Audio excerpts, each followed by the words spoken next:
Hello friends, स्वागत है आप सभी का मिराकल कोचिंग सेंटर में।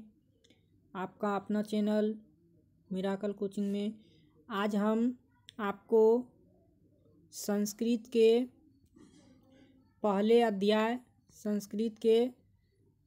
अध्याय मंगलम पाठ के सब्जेक्टिव और ऑब्जेक्टिव को कराएंगे। तो चलिए हम क्लास को शुरू करते हैं। देखिए, पहला क्वेश्चन आपको बोल रहा है, यहाँ पे कहता है नदी और विद्वान में क्या समानता है। नदी और विद्वान में क्या समानता है, तो उत्तर देखिए इसका दिया गया है। मुकुंद को परिषदे में महर्षि देवस्य का कहना है कि जिस प्रकार बहती हुई नदियाँ अपने नाम और रूप अर्थात व्यक्तित्व को त्याग कर समुद्र में मिल जाती है, उसी प्रकार विद्वान पुरुष अपने नाम और रूप अर्थात अहम को त्याग कर ब्रह्म को प्राप्त कर लेते हैं। ठीक है, तो अब देखिए क्वेश्चन नंबर 2 में कहता है आत्मा का स्वरूप कैसा है, वह कहाँ रहती है। ठीक, कहता है आत्मा का स्वरूप कैसा है और वह कहाँ रहती है, ये आपका क्वेश्चन है। तो इसका देखिए आंसर क्या है। आंसर नीचे आपको लिखा हुआ है। कहता है कठोपनिषद में आत्मा के स्वरूप का बड़ा ही अपूर्ण विश्लेषण किया गया है। आत्मा मनुष्य की हृदय रूपी गुफा में अवस्थित है। यह गुण से भी सूक्ष्म है, यह महान से भी महान है। इसका रहस्य समझने वाला सत्य का अन्वेषण करता है, वह शोष कर रहित होता है। ठीक है, तो ये आपका क्वेश्चन 2 था। क्वेश्चन नंबर 3 देखिए। 3 क्वेश्चन में है, कहता है मंगलम पाठ के आधार पर सत्य की महत्ता पर प्रकाश डाले। क्या कहता है, मंगलम पाठ के आधार पर सत्य की महत्ता पर प्रकाश डाले। तो इसका आंसर क्या हो जाएगा। आंसर है सत्य की महत्ता का वर्णन करते हुए महर्षि देवस्य कहते हैं कि हमेशा सत्य की ओर ही जीत होती है, मिथ्या कदापि नहीं जीतता। मतलब जो धोखा देता है वो कभी भी नहीं जीतता है। ठीक है, तो सत्य से ही देवलोक का रास्ता प्रशस्त है। मोक्ष प्राप्ति करने वाले ऋषि लोग सत्य को प्राप्त करने के लिए ही देवलोक जाते हैं, क्योंकि देवलोक सत्य का खजाना है। अब देखिए आगे क्वेश्चन आपको 4 में, आगे क्वेश्चन 4 आपको क्या है। कहता है महान लोग संसार रूपी संसार को कैसे पार करते हैं। महान लोग संसार रूपी सागर को कैसे पार करते हैं, तो क्या हो जाएगा आपको आंसर हो जाएगा श्वेताश्वतर उपनिषद में ज्ञानी लोग और अज्ञानी लोगों में अंतर स्पष्ट करते हुए महर्षि देवस्य कहते हैं कि अज्ञानी लोग अंधकार रूपी और ज्ञान स्वरूप है। महान लोग इसे समझकर मृत्यु को पार कर जाते हैं, क्योंकि संसार रूपी सागर को पार करने का इससे बढ़कर अन्य कोई रास्ता नहीं है। अब देखिए क्वेश्चन नंबर 5। क्वेश्चन नंबर 5 में क्या है।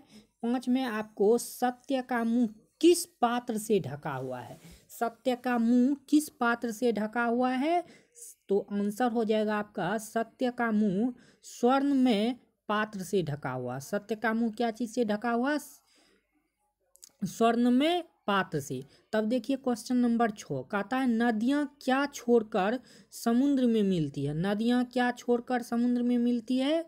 नदियाँ नाम और रूप को छोड़कर समुद्र में मिलती है। नदियाँ नाम और रूप को छोड़कर समुद्र में मिलती है। तब कहता है क्वेश्चन नंबर 7 कहता है मंगलम पाठ का 5 वाक्यों में परिचय दे। मंगलम पाठ का 5 वाक्यों में परिचय दे, तो क्या हो जाएगा आंसर। इस पाठ में 4 मंत्र क्रमशः ईशावास्य कंठ मुकुंड तथा श्वेतांतर नामक उपनिषदों में विशुद्ध आध्यात्मिक ग्रंथों के रूप में उपनिषदों का महत्व है। इन्हें पढ़ने से परम सत्ता के प्रति श्रद्धा उत्पन्न होती है, सत्य के अवन्यास की प्रवृत्ति होती है तथा आध्यात्मिक खोज की उत्सुकता होती है। उपनिषद ग्रंथ विभिन्न वेदों से संबंध है। ठीक, तो आगे देखिए क्वेश्चन नंबर 8 में कहता है मंगलम पाठ के आधार पर आत्मा की विशेषताएं बताएं। ठीक, कहता है 8 में मंगलम पाठ के आधार पर आत्मा की विशेषताएं बताएं। तो आत्मा की विशेषताएं को बोल रहा है बताने के लिए। तो देखिए इसका आंसर दिया गया है नीचे। आंसर है आपको मंगलम पाठ में संकलित कठोपनिषद से लिए गए मंत्र में महर्षि देवस्य कहते हैं कि प्राणियों की आत्मा हृदय रूपी गुफा में बंद है। यह सूक्ष्म से सूक्ष्म और महान से महान है। इस आत्मा को वश में नहीं किया जा सकता है। विद्वान लोग शोक रहित होकर परमात्मा अर्थात ईश्वर का दर्शन करते हैं। आगे देखिए क्वेश्चन नंबर 9 में आपको क्या है, कहता है विद्वान पुरुष महान ब्रह्मा को किस प्रकार प्राप्त करता है। विद्वान पुरुष ब्राह्मण को किस प्रकार प्राप्त करता है। तो मुकुंडोपनिषद में महर्षि वेद व्यास का कहना है कि जिस प्रकार बहती हुई नदियां अपने नाम और रूप अर्थात व्यक्तित्व को त्याग कर समुद्र में मिल जाती है, उसी प्रकार महान पुरुष अपने नाम और रूप अर्थात अहम को त्याग कर ब्रह्मा को प्राप्त कर लेते हैं। ठीक, चलिए आगे देखते हैं क्वेश्चन नंबर 10। क्वेश्चन नंबर 10 में क्या है, कहता है उपनिषद को आध्यात्मिक रूप क्यों कहा गया है। उपनिषद को आध्यात्मिक रूप क्यों कहा गया है। तो आंसर इसका है उपनिषद एक आध्यात्मिक ग्रंथ है क्योंकि यह आत्मा और परमात्मा के संबंध के बारे में विस्तृत व्याख्या करता है। परमात्मा संपूर्ण संसार में शांति स्थापित करते हैं। सभी तपस्याओं का परम लक्ष्य परमात्मा को प्राप्त करना ही है। तब देखिए क्वेश्चन नंबर 11। ये क्वेश्चन नंबर अंतिम आपका है, उपनिषद क्या स्वरूप है। उपनिषद का क्या स्वरूप है। पठित पाठ के आधार पर इसको कहता है स्पष्ट करने के लिए यानी लिखने के लिए। तो देखिए इसको, उपनिषद वैदिक माम्य या अभिन्न अंग है। इसमें दर्शन शास्त्र के सिद्धांतों का प्रतिपादन किया गया है। सर्वत्र महापुरुष परमात्मा का गुणगान किया गया है। परमात्मा के द्वारा ही यह संसार व्याप्त है और आनुवंशिकता के सत्य की प्रकाष्ठा ही ईश्वर का मूर्ति स्वरूप है। ईश्वर ही सभी तपस्याओं का परम लक्ष्य है। ठीक है, तो ये आपका आंसर हो गया अंतिम क्वेश्चन का। तो चलिए अब हम ऑब्जेक्टिव की ओर चलते हैं। तो देखिए ऑब्जेक्टिव आपको मंगलम पाठ पहले अध्याय संस्कृत के पहले अध्याय का दिया गया है। कहता है मंगलम पाठ में कितने मंत्र हैं। मंगलम पाठ में कितने मंत्र हैं। तो मंगलम पाठ में आपको जो है 4 5 7 8 कितना मंत्र दिया गया है। तो 5 मंत्र दिया गया है। ठीक है, कितना मंत्र दिया गया है। 5 मंत्र उसमें दिया गया है। 5 मंत्र दिया गया है। तो अब देखिए आगे क्वेश्चन नंबर 2 देखिए 2 में कहता है विद्वान शोक रहित होकर किसको दिखाता है। विद्वान शोक रहित होकर किसको दिखता है। विद्वान शोक रहित होकर किसको दिखता है। आत्मा को, विद्या को, परमात्मा को, मानव को। तो इसका ऑप्शन क्या हो जाएगा, ऑप्शन नंबर सी, परमात्मा को जो है ना विद्वान शोक रहित होकर दिखता है। ठीक है, तो आगे देखिए, आगे आपको मंगलम पाठ के रचनाकार कौन है। मंगलम पाठ के रचनाकार कौन है। कालिदास है, माग्य है, भाष्य है, वेद व्यास है। कौन है, तो इसका आपको वेद व्यास है। मंगलम पाठ का लेखक कौन है। मंगलम पाठ का रचना किसने किया है, वेद व्यास ने। ठीक है, मंगलम पाठ का रचना कौन किया है, वेद व्यास ने। चलिए आगे क्वेश्चन नंबर 4 देखते हैं। कहता है नदियाँ क्या छोड़कर समुद्र में मिल जाती है। क्वेश्चन नंबर 4 कहता है आपको नदियाँ क्या छोड़कर समुद्र में मिल जाती है। स्वरूप, नाम, काम, जल। तो किसको छोड़ करके समुद्र में मिल जाती है? नाम को। किसको छोड़ करके? तो ऑप्शन नंबर बी जो है नाम, ऑप्शन नंबर बी सही हो जाएगा। ठीक है, नदियाँ नाम को छोड़कर समुद्र में मिल जाती है। चलिए आगे देखते हैं क्वेश्चन नंबर 5 में कहता है सत्य का मुंह किस पात्र से ढका हुआ है। सत्य का मुंह किस पात्र से ढका हुआ है। हिरण्य हिरण्य हिरण्य पात्र से, हिरण्य पात्र से, मिरण्य पात्र से, रचत में पात्र से, रचत में पात्र से, तम्र में पात्र से। किससे ढका हुआ है? तो हिरण्य पात्र से सत्य का मुंह जो है ना हिरण्य पात्र से ढका हुआ है। तो ऑप्शन नंबर ए आपका क्या हो जाएगा? सही हो जाएगा। ठीक है, हिरण्य पात्र से सत्य का मुंह ढका हुआ है। आगे देखिए क्वेश्चन नंबर 6। क्वेश्चन नंबर 6 में कहता है मंगलम पाठ कहाँ से संकलित है। मंगलम पाठ जो है कहाँ से ये संकलित है। वेद से, पुराण से, उपनिषद से, वेदांग से। कहाँ से है? तो ये आपको उपनिषद से। मंगलम पाठ जो है, मंगलम पाठ आपको कहाँ से लिया गया है? उपनिषद से। तो ऑप्शन नंबर सी इसका क्या हो जाएगा? ऑप्शन नंबर सी इसका सही हो जाएगा। ठीक है, चलिए आगे देखते हैं। कहता है वेदा हेमंत पुरुष महानतम। वेदात हेमंत पुरुष महानतम विद्यानम मंत्र किस उपनिषद से लिया गया है। कठो उपनिषद से, श्वेतेश्वर रोपनिषद से, मुकुंडकोपनिषद से, ईश्वरविषय निषद से। तो ये जो है आपको श्वेताश्वेतर रोपनिषद से ये आपको लिया गया। तो ये ऑप्शन नंबर बी इसका क्या हो जाएगा? सही हो जाएगा। ठीक है, चलिए आगे देखते हैं क्वेश्चन नंबर 8। कहता है सत्य मार्ग से विद्वान कहाँ जाते हैं। सत्य मार्ग से विद्वान कहाँ जाते हैं। देवलोक जाते हैं, यमलोक जाते हैं, परलोक जाते हैं, पाताल लोक जाते हैं। तो सत्य मार्ग से विद्वान लोग कहाँ जाते हैं? देवलोक जाते हैं। कहाँ जाते हैं? देवलोक जाते हैं। तो ऑप्शन नंबर ए क्या हो जाएगा? आपको सही हो जाएगा। आगे देखिए क्वेश्चन नंबर 9।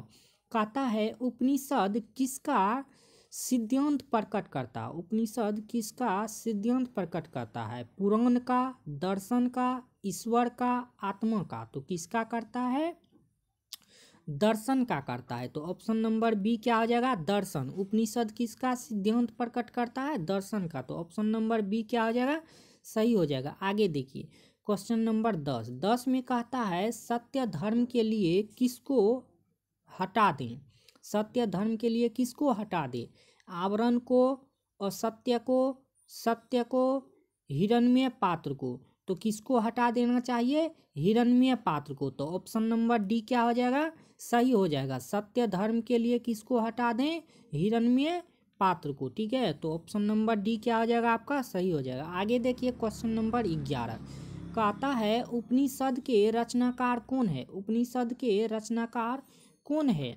कालिदास, वाल्मीकि, वेदव्यास, तुलसीदास। इससे पहले भी हम बोले आपको मंगलम पाठ का रचनाकार जो है वेदव्यास जी हैं। वेदव्यास जी। तो ऑप्शन नंबर सी क्या हो जाएगा? वेदव्यास सही हो जाएगा। तो चलिए आगे देखते हैं। कहता है नदियाँ कहाँ जाकर मिलती है। नदियाँ कहाँ जाकर मिलती है। सरोवर में, समुद्र में, तालाब में, नगर में। कहाँ जाकर के मिलती है? तो समुद्र में। नदियाँ कहाँ जाकर के मिलती है? समुद्र में। तो ऑप्शन नंबर बी क्या हो जाएगा? सही हो जाएगा। आगे देखिए, आगे कहता है क्वेश्चन नंबर 13 में कहता है प्राणियों के हृदय रूपी गुफा में कौन बंद है। प्राणियों के हृदय रूपी गुफा में कौन बंद है? देवा राक्षसम आत्मा शरीरम। कौन जो है बंद है? प्राणियों के हृदय रूपी गुफा में कौन बंद है? तो आत्मा। प्राणियों के हृदय रूपी गुफा में कौन बंद रहता है? आत्मा बंद रहता है। तो ऑप्शन नंबर सी क्या हो जाएगा? इसका सही हो जाएगा। ठीक है, चलिए आगे देखते हैं। क्वेश्चन नंबर 14 कहता है किसकी विजय नहीं होती है, किसकी विजय नहीं होती है, सत्य की, असत्य की, धर्म की, सत्य और असत्य दोनों की। तो असत्य की जो है कभी भी विजय नहीं होती है, तो ऑप्शन नंबर बी क्या हो जाएगा, असत्य सही हो जाएगा। असत्य की कभी विजय नहीं होती है। विजय किसकी होती है, तो सत्य की, हमेशा सत्य की ही विजय होती है। तो चलिए आगे देखते हैं। क्वेश्चन नंबर 15 में कहता है महान से भी महान क्या है, महान से भी महान क्या है, आत्मा है, देवता है, ऋषि है, दानव है। तो महान से भी महान क्या है, आत्मा है। महान से भी महान क्या है, आत्मा है। तो ऑप्शन नंबर ए क्या हो जाएगा आपको, आत्मा सही हो जाएगा। आगे देखिए क्वेश्चन नंबर 16 में कहता है नदी नाम और रूप को छोड़कर किसमें मिलती है। नदियाँ नाम और रूप को छोड़कर किसमें मिलती है, समुद्र में, मानसरोवर में, तालाब में, झील में। तो नदियाँ नाम और रूप को छोड़कर कहाँ मिल जाती है, समुद्र में मिल जाती है, समुद्र में। तो ऑप्शन नंबर ए क्या हो जाएगा आपको, सही हो जाएगा। नदियाँ जो है नाम और रूप को छोड़कर समुद्र में मिल जाती है। आगे देखिए क्वेश्चन नंबर 17 कहता है उपनिषद के अंतिम भाग में किसका सिद्धांत है। उपनिषद के अंतिम भाग में किसका सिद्धांत है, दर्शन शास्त्र का, पुराण का, गीता का, अर्थशास्त्र का। तो किसका है, तो ऑप्शन नंबर ए आपको दर्शन शास्त्र सही हो जाएगा। उपनिषद के अंतिम भाग में किसका सिद्धांत है, दर्शन शास्त्र का। उपनिषद के अंतिम भाग में दर्शन शास्त्र का सिद्धांत है। तो ऑप्शन नंबर ए आपको सही हो जाएगा। आगे देखिए क्वेश्चन नंबर 18 कहता है किसका मुख सोने के पात्र से बंद है, किसका मुख सोने के पात्र से बंद है, सत्य का, असत्य का, दर्शन का, मानव का। तो सत्य का जो है ना मुख सोने के पात्र से बंद है। तो ऑप्शन नंबर ए आपको क्या हो जाएगा, सत्य का पात्र मुख, सत्य का मुख जो है सोने के पात्र से बंद होता है। ठीक है, चलिए आगे देखते हैं। क्वेश्चन नंबर 19 कहता है मंगलम पाठ में किस पात्र के मंत्र है। मंगलम पाठ में किस प्रकार के मंत्र है। ठीक है, मंगलम पाठ में किस प्रकार के मंत्र है, नाटक्यात्मक, गद्यात्मक, संकलनात्मक, पद्यनात्मक, संकलनात्मक, गद्यनात्मक, नाट्यनात्मक। कौन सा है, तो ये आपको मंगलम पाठ में जो है पद्यनात्मक आपको पद्यनात्मक मंत्र है। ठीक है, तो ऑप्शन नंबर डी क्या हो जाए आपको, पद्यनात्मक, मंगलम पाठ में पद्यनात्मक मंत्र है। तो ऑप्शन नंबर डी आपका सही हो जाएगा। आगे देखिए कहता है उपनिषद किसका अंतिम भाग है। उपनिषद किसका अंतिम भाग है, उपनिषद किसका अंतिम भाग है, उपनिषद किसका अंतिम भाग है, साहित्य का, संस्कृत का, वैदिक साहित्य का, गीता का। तो ऑप्शन नंबर सी आपको वैदिक साहित्य का उपनिषद अंतिम भाग है। वैदिक साहित्य का उपनिषद क्या है, अंतिम भाग है। तो ऑप्शन नंबर सी क्या हो जाएगा, सही हो जाएगा। ऑप्शन नंबर सी क्या हो जाएगा, सही हो जाएगा।